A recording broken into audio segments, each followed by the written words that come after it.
Number 8. Juan David Ortiz. United States Navy veteran Juan David Ortiz became a Border Patrol agent in Webb County, Texas in 2008. A decade later, he'd worked his way up the ladder to become an intelligence supervisor with the agency. He was also a college graduate and a married father of 3, hardly the type that police would have suspected of murdering prostitutes.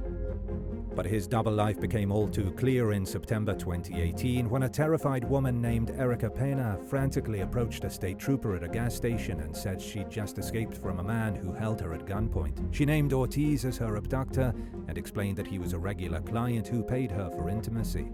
All their previous meetings had gone fine, but Ortiz was acting strange that day. He told Pena he was one of the last people to see 29-year-old Melissa Ramirez, who'd been found dead along a roadside less than 2 weeks earlier. Someone had shot her in the back of the head, execution style. Right before he pulled a gun on Pena, Ortiz said he was worried that police would find his DNA on Ramirez's body. He then pulled into a gas station, at which point Pena saw the state trooper and ran over to him. Ortiz fled the scene, but Pena knew enough about him to implicate him in her kidnapping. Just days earlier, Ortiz had picked up 42-year-old Claudine Ann Luera, another prostitute he'd seen several times in the past. A truck driver found Luera clinging to life on the roadside later that day, with multiple gunshot wounds to the head. Unfortunately, she died from her injuries at a nearby hospital. After fleeing from the gas station following Pena's escape, Ortiz picked up 2 more women, 35-year-old Giselda Hernandez Cantu and 28-year-old Janelle Ortiz. Like his first 2 victims, he drove the women to remote areas and shot them dead along the roadside. Unlike the previous 2 women, Ortiz had no prior contact with Cantu or Janelle Ortiz. Authorities took him into custody the day after Pena's kidnapping. But at that point, they only knew about his first 3 murders. He confessed during questioning, and they were surprised to learn about Janelle Ortiz, whose body hadn't been discovered yet. Ortiz described his victims as trash and dirty, and said that he wanted to clean up the streets. He repeatedly described his disgust at prostitutes, even though he himself had indulged in their services. Ortiz pleaded not guilty and took the case to trial, arguing that his confessions were coerced. But in the end, he was found guilty of all 4 murders and was sentenced to life in prison without parole. Number 7. William Allan Jordan. Mary Turner Thompson was living in Edinburgh, Scotland when she met an American man named William Allan Jordan online in 2000. They married and had 2 children, but Jordan was often out of town for weeks at a time due to his alleged profession as a high-profile CIA agent. When he told Thompson that their children were in danger due to the nature of his work, she sold everything she owned to raise money for their protection and handed the proceeds over to Jordan. Thompson was shocked when she drove to her husband's work address and found a single-family home with children's toys outside.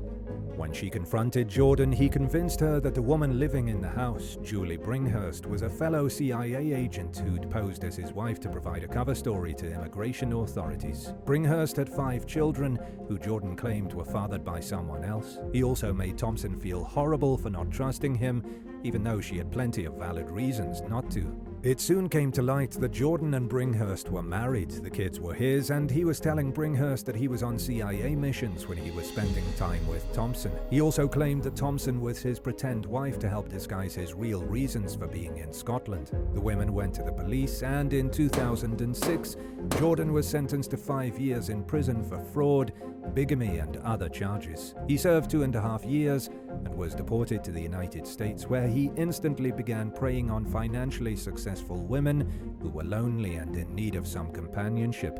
Throughout his 15-month relationship with a New Jersey woman named Michelle Lewis, Jordan posed as a Ministry of Defense operative and told lies similar to the ones he'd used to carry on his double life in Scotland. Meanwhile, he convinced Lewis to fork over thousands of dollars for bogus reasons, like a security clearance he claimed she needed to pay for before his employer would approve the relationship.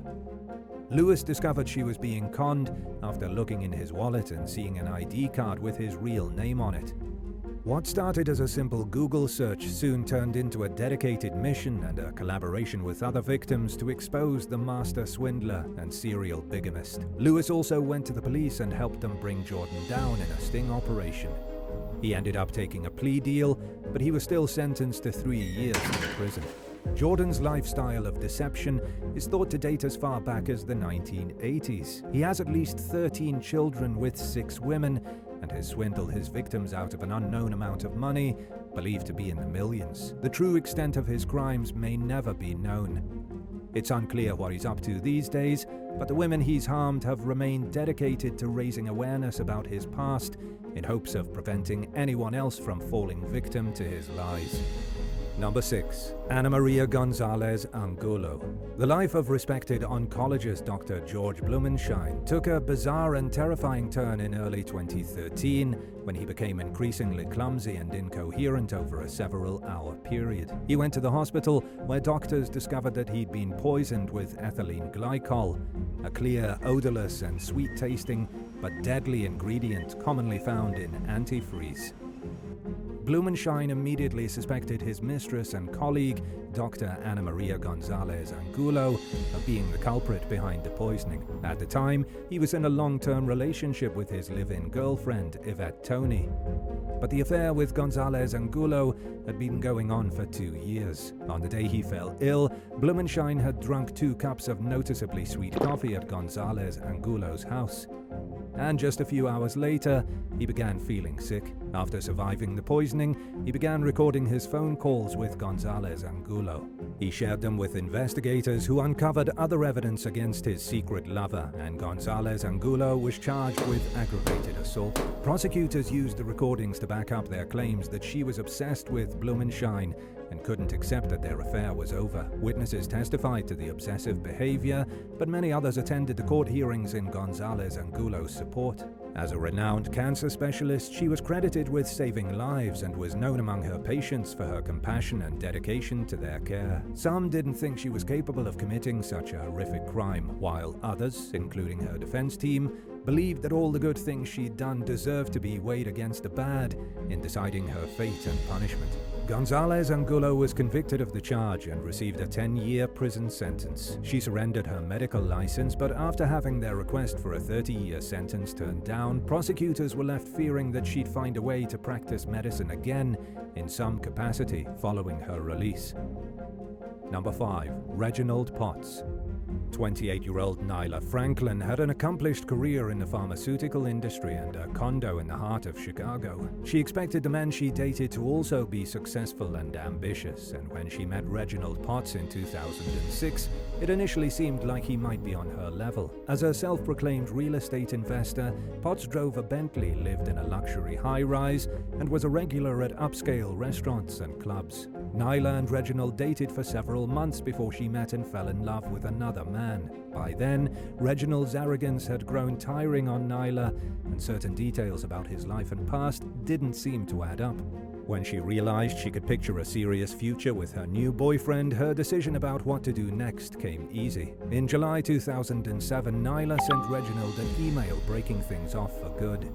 She wrote that she tried to remove him from her life several times, but that he always seemed to find a way to slip back in. This time, however, it was over for good. Nyla told Reginald that she wanted no further contact with him whatsoever. In the email, she described Potts as a habitual liar who obsessed over trivial things to the point of being pathological.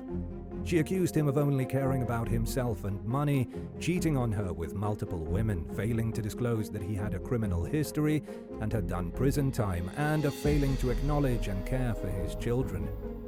However, the contact between Reginald and Nyla didn't stop like she'd asked. Reginald accused Nyla of being jealous of his wealth and bitter that he'd no longer see her, and he also began harassing her friends. Nyla once again told him to leave her alone and to stop bothering the people in her life, but he didn't stop. If anything, his behavior escalated. After receiving threats to make her disappear, Nyla became scared to the point that she gave a friend the information to access her voicemail and email in case anything happened to her. She also said that if something did happen, Reginald was responsible. On September 17, 2007, Nyla called in sick to work. Soon after that, she went radio silent. Later that day, her friends and family members received numerous bizarre text messages that sounded nothing like her. A few hours after that, 911 dispatchers received 3 calls from Nyla's number, but nobody spoke on the other end.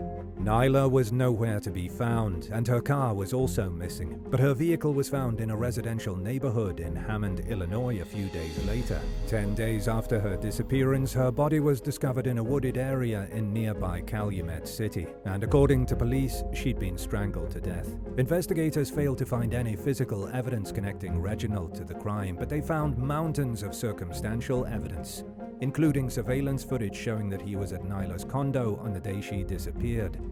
They also placed Nyla's cell phone in the vicinity of his apartment building after she went missing, and in Calumet City. Reginald had a history of domestic violence, and at least 30 people were willing to testify against his character. And as it turned out, he was only pretending to be rich. The Bentley he drove around belonged to a friend, and his landlord had brought an eviction case against him. When police searched the apartment, they found barely any furniture beyond a mattress on the floor, yet Potts had a plethora of designer goods, proving that he was keeping up a false image of wealth to the outside world. It took 8 years for the case to finally go to trial. The jury convicted Potts of murder, and he was sentenced to life in prison without parole. And even though it's clear to everyone that he's guilty, he continues to maintain his innocence from behind bars. Number 4. Stacy Shoke. On February 14, 2010, Richard Shoke drove to a remote park in Georgia to exchange Valentine's Day gifts with his wife. However, Stacy Shoke arrived to find her husband dead from multiple gunshot wounds, or so she claimed in her hysterical call to 911. Richard was, in fact, dead. One of the only clues left behind was a set of tire tracks that didn't match either of the couple's vehicles. The tracks indicated that the mystery vehicle arrived at the park before Richard and left after he was shot, leading investigators to believe that the shooter had laid in wait, knowing he'd be coming to the park. Richard's background was squeaky clean. There was no reason to believe anyone would want the beloved hot air balloon enthusiast and scout leader dead. He loved Stacy deeply and had adopted her 3 sons as his own when he married her. They both had good jobs, and the family was financially stable. Stacy's past, on the other hand, was a little more questionable. Richard was her 5th husband, and she admitted during police questioning that she was entangled in a years-long affair with a man named Juan Reyes. Juan lived with his ex-wife in a house Stacy owned. They were trying to reconcile, so Stacy rented a separate apartment where she and Reyes met secretly. She also paid for his truck and phone. Reyes' alibi checked out and he was eliminated as a suspect, but detectives were still suspicious of Stacy and believed that she'd masterminded the murder. Phone and email records showed that in the days leading up to Richard's death, that she had extensive contact with her co-worker, Lenitra Ross. Stacy had wired Ross $10,000, which Ross claimed was payment for doing house repairs.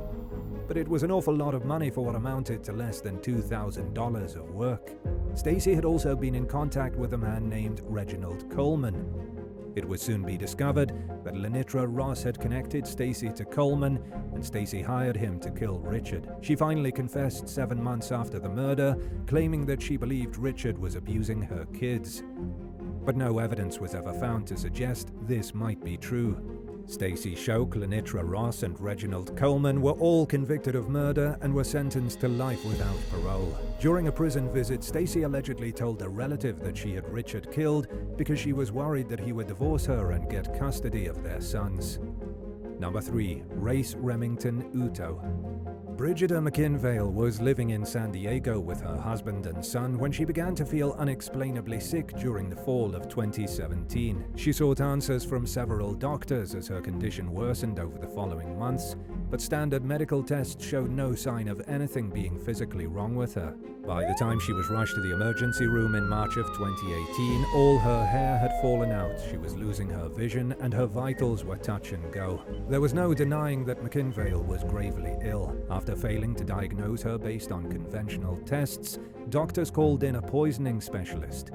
He discovered an extreme level of a dangerous heavy metal called thallium in her system. Thallium was once used in rat and ant poison, but was banned from over-the-counter sale in the 1960s.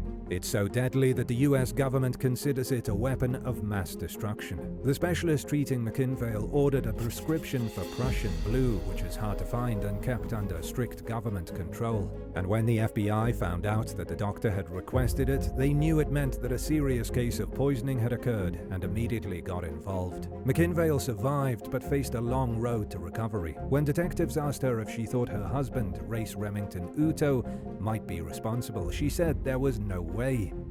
He'd shown nothing but concern over her sickness and had even started bringing her meals in bed as she grew weaker in the months leading up to her hospitalization. However, a quick search of Uto's home, vehicle, and phone turned up damning evidence that he was responsible for nearly killing his wife. He also had a history of cheating and was having an affair when McIngvale got sick, leading investigators to believe he wanted his wife out of the picture so he could carry on with his life without the hassle of a divorce or custody battle. McIngvale was horrified to realize that Uto had a secret life and was trying to kill her while playing the role of a dutiful husband. Luckily, she was spared the additional trauma of enduring a trial. Uto pleaded guilty to 3 counts of premeditated attempted murder and received 3 life sentences with the possibility of parole after 21 years. Number 2. Kimberly Kesler. When 34-year-old single mother of 3 and hairstylist Jolene Cummings never picked up her 3 kids for a Mother's Day visit in 2018, her ex-husband Jason immediately suspected that something was wrong. He contacted her mother, who reported her missing. Police discovered that Jolene was last seen at her workplace in Fernandina Beach, Florida, 2 days earlier. Her co-worker, Jennifer Sibbett, was suspiciously evasive when police tried talking to her, stating that she couldn't be involved in any law enforcement investigations. Sibbett said she had no idea what happened to Jolene and had no information to offer. Jolene's SUV was spotted outside a local store the next day. Detectives reviewed surveillance footage and saw Sibbett in the store parking lot. A forensic search of the hair salon the women worked at turned up huge amounts of blood that had been cleaned up. The business's security footage showed Sibbett carrying heavy bags of garbage to the dumpster hours after her shift ended on the day Jolene disappeared. But by then, the garbage had been picked up and was long gone. Sibbett was also seen buying cleaning supplies and an electric knife at Walmart that evening. Sibbett was subsequently taken into custody, where she revealed that she was living under an alias. A closer look into her past revealed that she'd lived under a dozen or so false names over a 20-year period. Her real name was Kimberly Kesler, and while she wasn't wanted for any serious crimes before she went on the run, her transient lifestyle and multiple aliases posed obvious questions about what she was hiding from. Investigators also learned that Jolene had recently gotten into an argument with Kesler at work. She said that she knew Kesler wasn't who she was claiming to be, and that she was going to figure out who she really was and expose her. Jolene's body was never found, and Kesler adamantly denied killing her. But the evidence was compelling enough for the jury to convict her of first-degree murder, landing her behind bars for life without the possibility of parole. Authorities investigated her as a possible serial killer, but haven't linked her to any other murders. During her trial, Kesler's behavior became so outrageous that she was repeatedly removed from the courtroom. She'd already embarked on a prolonged hunger strike and had lost over 100 pounds, 45.3 kilograms, and had smeared feces in her cell and thrown a cup of urine at a corrections officer. Her attorney has appealed her conviction, arguing that she was incompetent to stand trial. But in reality, it's unlikely that she'll ever see freedom again. We have another great video lined up right after number 1. If you need more of a daily world list dosage, then be sure to stay tuned if you haven't seen that one yet. Number 1. Hector Cabrera Fuentes. Prominent microbiologist Hector Cabrera Fuentes had a wife and family in Mexico and another wife and 2 daughters in Russia. When the Russian government stopped his other wife from leaving the country in 2019, Fuentes traveled to Moscow to try straightening out the issue. During his visit, a Russian intelligence agent approached him and offered to help resolve the problem if he was willing to act as a spy in the United States.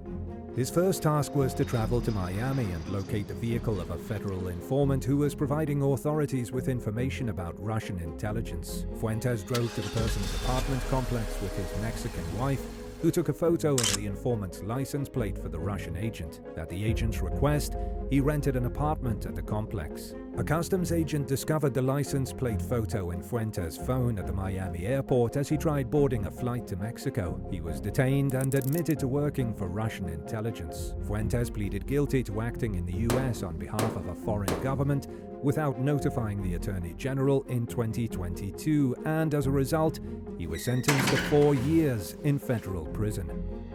9. Gregory Bender. Jessica Devmani met 42-year-old Gregory Bender online in 2009. He was 20 years older, but she was nevertheless drawn to the hedge fund manager's charismatic personality, and the pair eventually got engaged. Several years into their relationship, Bender underwent a procedure at an Orlando hospital. When Devnani went to visit him, she encountered a woman named Daymara Sanchez, who identified herself as Bender's wife. Until then, Devnani had no idea that her longtime partner was married. She later told CBS News that she was shocked and devastated by the news. A few days later, Bender contacted Devnani and said that he was only married to Sanchez because it helped her son get into a better school district. She agreed to take him back on the condition that he divorced his wife. But Bender kept stalling and Devnani ended the relationship for good. When she moved on and began seeing 25-year-old Patrick de la Cerda, Bender stalked and harassed the man to the point where the couple obtained a restraining order. The alarming behavior continued for months before de la Cerda was found shot to death in his home in early 2018. By then, Sanchez had divorced Bender. When she learned of the murder, she turned over a handwritten plot she'd found detailing his sinister plans. It was enough to secure a search warrant for Bender's home, where police found another handwritten murder plan and other evidence tying him to the crime scene. He was found guilty of first-degree murder in 2021 and received a life sentence without the possibility of parole. 8. Cat West. In early 2018, stay-at-home mom 42-year-old Cat West was found murdered across the street from her Cabrera, Alabama home. It was highly unusual, to say the least, for a partially nude corpse to appear in the safe middle-class subdivision.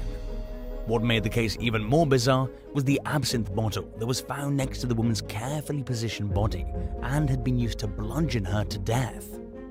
Detectives determined that Cat was last seen alive on surveillance footage at a liquor store the night earlier, when she and her husband Jeff went to buy some booze at the end of a date night. Evidence revealed that the couple continued drinking when they got home. The investigation also revealed that Cat sold adult content online. She was very open about it and Jeff encouraged her. He even photographed her to create content for her fans. Police initially wondered if one of Cat's subscribers had stalked and killed her, but found no supporting evidence. A little over a month after her death, they arrested Jeff in connection with her death. He has maintained his innocence throughout the case and even garnered the support of Cat's parents, who said they knew their son-in-law would never harm their daughter. Several other relatives testified on Jeff's behalf, supporting his claims that Cat died in a tragic drunken fall. But the judge felt strongly that the evidence showed otherwise.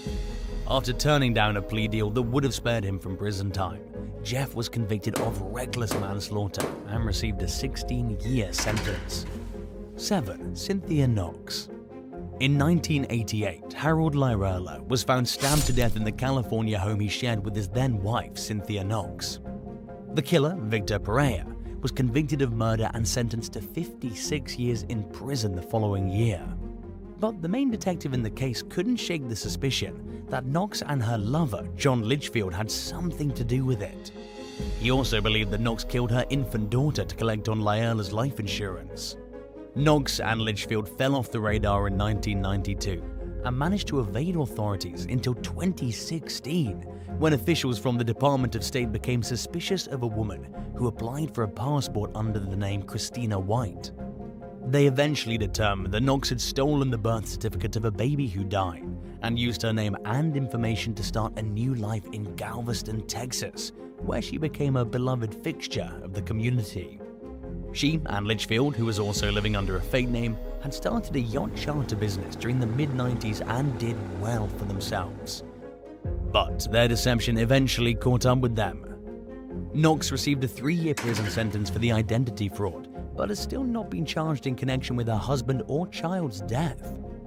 She claimed that she adopted a new identity to start fresh and escape all the bad publicity she'd received, while prosecutors argued that it was more about escaping accountability for the deaths.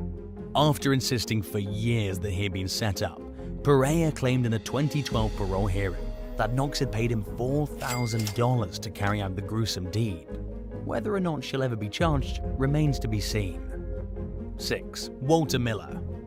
Cheryl Love was brewing coffee in the kitchen of her Brooklyn home one morning in 2015 when the police showed up and went straight into her bedroom, where her husband of 40 years, Bobby, was asleep. The officers demanded to know his name, and when he told them he was Bobby Love, they ordered him to reveal his real name. Cheryl later told the photoblog Humans of New York, HONY, that she heard Bobby say something in a hushed tone before one of the officers responded, "You've had a long run." She soon learned that her husband's real name is Walter Miller, and that he'd come to New York after escaping from a North Carolina prison in 1977. Miller was serving a 25 to 30-year sentence for bank robbery and had been transferred to a minimum security facility for good behavior when he decided to make a run for it. He and Cheryl married in 1985 and raised 4 children together. Cheryl told Honey that she was angry but never hated her husband. In fact, she stood by him when he was extradited to North Carolina and petitioned tirelessly for his release. He was freed in 2016 and has since legally changed his name to Bobby Love. 5. Bobby Parker. Randy Parker was working as the warden of an Oklahoma reformatory in 1994 when his wife Bobby vanished from the couple's home on the prison grounds. She went missing the same day a convicted killer named Randolph Franklin Dial escaped, leading police to initially suspect that she had been kidnapped. But as the clues fell into place, they started to wonder if Bobby had left with Dial willingly.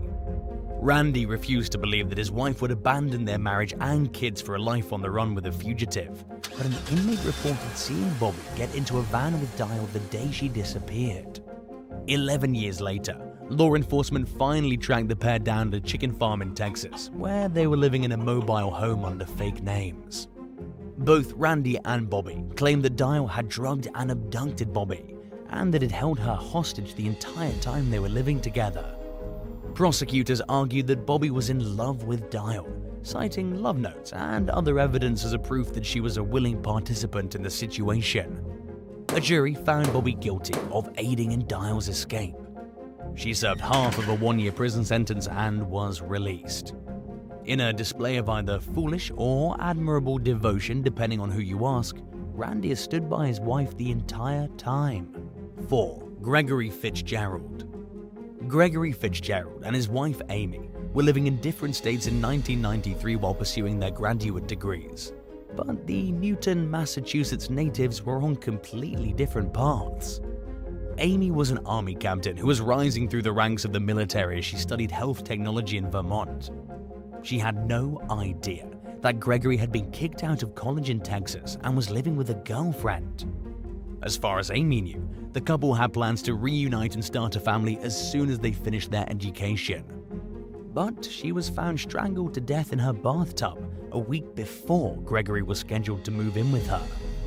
Detectives soon learned that he'd racked up a lengthy rap sheet while living in San Antonio under the name Steven. He had 2 different social security numbers and a secret address that Amy didn't know about, where he received bills and other mail he didn't want her to discover. To this day, nobody knows if Amy suspected Gregory of leading a double life, and his reasons for doing so are somewhat of a mystery.